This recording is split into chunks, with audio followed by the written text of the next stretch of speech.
Hello guys! Welcome to my mini vlog day 1. For today's video, charot. Ito, nagpiprepare po ako para po sa pagtataniman ko po ng gulay. Gulay? Oh, gulay! Patatas po. Yan, transfer ko lang po yung soil. Mix na po yan ng dumi ng manok. Yung, at tawag pa yuta, lapok, soil, at dumi ng manok, minix po ng papa ko. Tapos ayun, pinipare ko lang po. 2 patatas lang po yung itatanim ko. 10 lang po. Mahal kasi ng patatas. 2 patatas, 30 pesos na. Yan, 2 piraso lang po muna. Kasi kapag tumubo po yun, marami po yun sa isang patatas. Kuan pa, kandag ka na mo sa simba. Naghan, so, daghan na siya og magamit. Daghan na siya motubo. Mga, I don't know kung mga pila ka months. Dahil akong papa.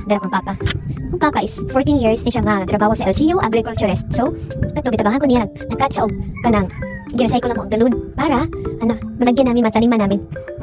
Nagpa-video ko sa akong pangumangkon, pero ang videohan ang langit. So, kani siya, muna akong tanong nga,